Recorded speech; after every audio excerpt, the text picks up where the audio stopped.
पूरी दुनिया की सांसें 21 अप्रैल को लेकर अटकी हुई हैं। ये वो डेडलाइन है जब इस वक्त ईरान और अमेरिका के बीच जो सीज़ फायर है उसकी मियाद ख़त्म हो रही है। अगर 21 अप्रैल तक इस मियाद का ख़त्म होने के बाद भी विवाद का कोई हल नहीं निकल पाया तो दुनिया एक ऐसे विनाशकारी युद्ध की गवाह बन सकती है जिसकी आंच पूरी दुनिया पर अपना असर दिखाएगी। समय मुट्ठी में फंसी रेत की तरह फिसल रहा है। अमेरिका इस जिद पर अड़ा हुआ था कि ईरान 20 साल तक यूरेनियम संवर्धन पर रोक लगा दे, जबकि तेहरान इसे 10 साल से कम रखने की बात कह रहा था। देखिए, यूरेनियम संवर्धन नहीं करेंगे 10 साल तक, इस बात के लिए ईरान भी राजी हो गया, लेकिन उसके बावजूद अमेरिका ने उसमें 10 साल और जोड़ने की बात पर रोड़ा अटका दिया। इस बात पर अब दोनों देशों के बीच ऐसी खाई खुदी हुई है कि बातचीत सीधा धड़ाम हो गई। दरअसल एक्सक्यूज की रिपोर्ट के मुताबिक हाई वोल्टेज ड्रामे की पोल तो खुल ही गई। अमेरिका की शर्तें किसी फरमान जैसी थी। अमेरिकी बातचीत ईरान के प्रति मेज पर 20 साल के प्रतिबंध पर अड़ी रही, जिसके साथ अन्य सख्त पाबंदियों का एक लंबा पुलिंदा भी था। लेकिन ईरान ने इस अमेरिकी दबाव के आगे झुकने से साफ इनकार कर दिया। लगभग तो ईरान मान ही रहा था तुम्हारी बात, लेकिन उसके बाद भी और 10 साल जोड़ना, ये तो एक तरह की तानाशाही यहाँ पर रही। हालांकि जब आप किसी के साथ नेगोशिएशन के टेबल पर जाते हैं तो थोड़ा आपको भी और थोड़ा सामने वाले को भी नेगोशिएट करना होता है। तेहरान ने 20 साल की शर्त को सिरे से खारिज कर दिया और बहुत कम समय का काउंटर ऑफर वॉशिंगटन के सामने रखा। दोनों पक्षों में तनातनी इतनी बढ़ गई कि कोई भी अपनी जगह से 1 इंच भी पीछे हटने को तैयार नहीं हुआ और किसी समझौते तक बात पहुंचने से पहले ही ये फेल हो गई। सिर्फ सालों का फासला नहीं था, बल्कि अमेरिका की ओर से एक सनक जैसी आग में घी डालने का काम भी किया गया। रिपोर्ट के मुताबिक अमेरिका ने मांग रखी कि ईरान अपने पास मौजूदा हाई एनरिच्ड यूरेनियम का पूरा जखीरा देश के बाहर भेज दे। सीधे शब्दों में कहें तो अमेरिका चाहता था कि ईरान पूरी तरह से निहत्था हो जाए, लेकिन ईरान ने इस मांग को साफ इनकार कर दिया और करारा जवाब देते हुए यूरेनियम सरेंडर करने से भी इनकार कर दिया। क्योंकि जिस तरह की परिस्थितियां इस वक्त बनी हुई हैं, उसे देखते हुए जो होर्मुज है, स्ट्रेट ऑफ होर्मुज, एक बहुत ही महत्वपूर्ण विषय दोनों ही देशों के बीच समझौते को लेकर बना हुआ है। अमेरिकी प्रेसिडेंट डोनाल्ड ट्रंप ने होर्मुज स्ट्रेट में समुद्री नाकेबंदी तो शुरू कर ही दी और चेतावनी भी दी कि अगर कोई ईरानी जहाज अमेरिकी नाकेबंदी के पास आता है तो उसे तुरंत खत्म कर दिया जाएगा। उसके उलट एक वीडियो देखने को मिला जो सोशल मीडिया पर काफ़ी वायरल भी हुआ। अगर कॉपीराइट का इशू नहीं आया तो इसके साथ बातचीत के साथ भी आप वो वीडियो देख पाएंगे, जिसमें साफ साफ दिखाई दे रहा है कि अमेरिकी वॉरशिप स्ट्रेट ऑफ होर्मुज की तरफ बढ़ रहा है और ईरान का जो जहाज है पानी में पहले से ही तैनात है और वहां से अनाउंसमेंट की जा रही है, चेतावनी जारी की जा रही है कि अगर एक कदम भी आगे बढ़ाया, पूरा फिल्मी सीन हो गया था कि अगर एक कदम भी आगे बढ़ाया तो हमला कर देंगे।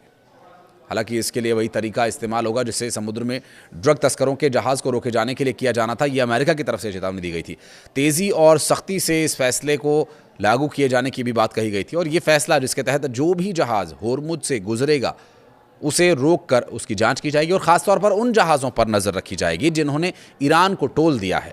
ट्रंप ने ये कहा था कि जो जहाज़ ईरान को गैर कानूनी टोल देंगे, अब ये ट्रंप की नज़र में गैर कानूनी हो गया, उन्हें सुरक्षित रास्ता नहीं दिया जाएगा। इस बात से ईरान की आर्थिक स्थिति को कमज़ोर करने की कोशिश की गई थी। तो वहीं भारत में ईरान के राजदूत मोहम्मद फतहली ने यह कहा कि होर्मुज स्ट्रेट से गुजरने वाले भारतीय जहाज़ों से अब तक कोई टोल नहीं लिया गया है। ईरान यहां से भारतीय जहाज़ों को सुरक्षित गुजरने में मदद भी करेगा। ट्रंप की धमकी जो देखने को मिली, जिसमें ईरानी जहाज़ अमेरिकी नाकेबंदी के पास आएगा उसे तुरंत तबाह कर देंगे वाली जो बातें कही गई, उसकी सिर्फ बातें देखने को मिली, जबकि ईरान ने जो चेतावनी दी और जो घेराबंदी की उसका वीडियो भी सामने आ गया है। और ईरान का स्पष्ट है कि भारतीय जहाज़ों की मदद होर्मुज स्ट्रेट में ईरान लगातार करेगा और सुरक्षित निकलने में पूरी मदद करेगा। दरअसल इस पूरे बहस और पूरी परिस्थितियों के बीच पोप लियो का भी एक बयान सामने आया, जिसमें पोप लियो ने ट्रंप से बहस करने से इनकार करते हुए कहा कि उनका काम राजनीति नहीं है बल्कि दुनिया में शांति फैलाना है। तो वहीं ईरान ने भी चेतावनी दी है कि अगर उनके बंदरगाहों पर हमला हुआ तो फारस की खाड़ी और ओमान सागर में कोई भी पोर्ट सुरक्षित नहीं रहेगा। ऐसे में सीज़ फायर की क्या कोई उम्मीद नज़र आती है?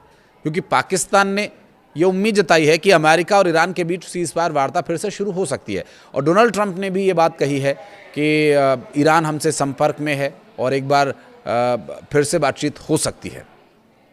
हालांकि अगली मीटिंग में कोई ठोस नतीजा निकले, इस बात की उम्मीद हम भी जता रहे हैं। मिडिल ईस्ट में बढ़ते तनाव के बीच अमेरिका ने कम से कम 15 युद्धपोतों की पहचान बनाए रखी, और रिपोर्ट्स के मुताबिक इसमें plane carrier USS Abraham Lincoln, 11 destroyers शामिल हैं जो ईरान के बंदरगाहों की समुद्री नाकेबंदी कर सकते हैं।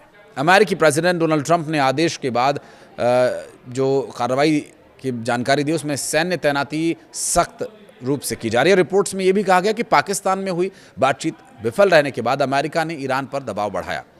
अमेरिका की प्राथमिकता ईरान के परमाणु कार्यक्रम को रोकना और उसके पास मौजूद संवर्धित यूरेनियम को छीन लेना है, जबकि ईरान ने इस पर पूरी तरह से इसे सिरे से खारिज कर दिया और कहा कि युद्ध विराम की समय सीमा तक कोई समझौता नहीं हुआ तो हालात ईरान के लिए अच्छे नहीं होंगे। अमेरिका के उपराष्ट्रपति जेडी वेंस ने ईरान के साथ न्यूक्लियर डील पर कहा कि अब आगे की बातचीत पूरी तरह से तेहरान की इच्छा पर निर्भर करती है। उन्होंने ये भी कहा कि ईरान के पाले में अब गेंद है, अगला कदम ईरान को उठाना होगा। और वेंस ने यह भी कहा कि अमेरिका को ईरान से न्यूक्लियर हथियार नहीं बनाने का पक्का भरोसा चाहिए।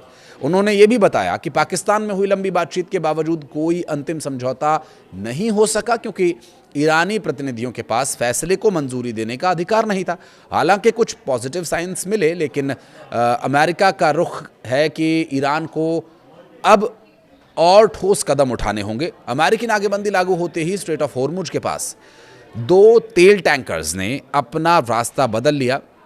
मरीन ट्रैफिक डेटा के अनुसार रिच, स्टारी और ऑस्ट्रिया नाम के टैंकर स्ट्रेट के करीब पहुंचे थे, जिसके बाद वो वापस मुड़ गए। बताया ये भी जा रहा है कि रिच स्टारी जोड़े के शारजाह से चीन के लिए रवाना हुआ था, जबकि दूसरा ऑस्ट्रिया से होर्मुज के करीब पहुंचकर लौट गया। पाकिस्तान के इस्लामाबाद में हुई बातचीत में अमेरिका और ईरान ने जो बातचीत की, ईरान की परमाणु गतिविधियों को रोकने के लिए एक दूसरे को प्रस्ताव दिए थे।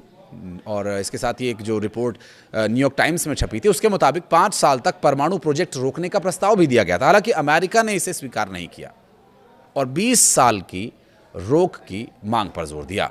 अमेरिकी प्रेसिडेंट डोनाल्ड ट्रंप ने ईरान युद्ध की कवरेज को लेकर अमेरिकी मीडिया, खासकर द न्यूयॉर्क टाइम्स पर अपने गुस्से को जाहिर किया। उन्होंने social media platform truth social पर लिखा कि मीडिया युद्ध की स्थिति को गलत तरीकों से पेश कर रहा है और ऐसा दिखा रहा है जैसे ईरान बढ़त में हो। ट्रंप ने दावा यह भी किया कि ईरान सैन्य रूप से पूरी तरह से कमज़ोर हो चुका है। अब ट्रंप ये चाहते हैं कि जो ट्रंप बोल रहे हैं, न खाता न बही, डोनाल्ड ट्रंप जो कहें वही सही। लेकिन जो रिपोर्ट्स सामने आ रही हैं उसमें उन्हें यह दिखाई दे रहा है कि ईरान आगे है, अमेरिका पीछे। द न्यूयॉर्क टाइम्स को फेक न्यूज़ और भ्रष्ट मीडिया बताते हुए भी आरोप लगाया कि वो झूठ फैला रहे हैं, देश और उनके समर्थकों के खिलाफ काम कर रहे हैं। ईरान के विदेश मंत्री अब्बास अराक्ची ने खाड़ी क्षेत्र में होर्मुज में अमेरिका को उकसाने वाली गतिविधियों को लेकर कड़ी चेतावनी दी। उन्होंने कहा कि ऐसे कदम क्षेत्र और पूरी दुनिया की शांति और सुरक्षा के लिए खतरनाक साबित हो सकते हैं। फॉक्स न्यूज़ एजेंसी के मुताबिक अराक्ची ने ये बात रूस के विदेश मंत्री सर्गेई लावरोव के साथ फोन पर बातचीत के दौरान कही। उन्होंने जोर देकर कहा कि परिस्थितियों को और दबाने वाले कदम गंभीर परिणाम ला सकते हैं। दक्षिणी लेबनान के अल तैयारी कस्बे और इजराइल की ओर से हवाई हमले की भी खबर सामने इस बीच आई। सूत्रों के मुताबिक हमले के बाद इलाके में धुआं उठता देखा गया और लोगों में दहशत का माहौल है। फिलहाल इजरायली सेना की ओर से इस हमले पर कोई आधिकारिक प्रतिक्रिया नहीं दी गई है। दक्षिणी लेबनान में हाल ही के दिनों में लगातार हवाई हमले तेज हुए हैं, जिससे सीमा क्षेत्र में तनाव और बढ़ गया है। अमेरिकी प्रेसिडेंट डोनाल्ड ट्रंप ने कहा कि उनकी चीन के राष्ट्रपति शी जिनपिंग से भी इस मुद्दे पर सीधी बातचीत नहीं हुई है, लेकिन उनका मानना है कि चीन भी पश्चिम एशिया में जारी युद्ध खत्म होते देखना चाहता है। ट्रंप ने यह कहा कि अमेरिका और चीन के रिश्ते काफ़ी अच्छे हैं और शी जिनपिंग भी तनाव को कम करने के पक्ष में है। जबकि ट्रंप ने यह भी चेतावनी दी है कि अगर चीन तेहरान को सैन्य मदद देता है तो उसे गंभीर परिणाम भुगतने होंगे। बताया यह भी जा रहा है कि जो यात्रा पहले टल गई थी, अब अगले महीने 14-15 मई को बीजिंग में यह मुलाकात हो सकती है। व्हाइट हाउस ने इस दौरे की भी पुष्टि की है।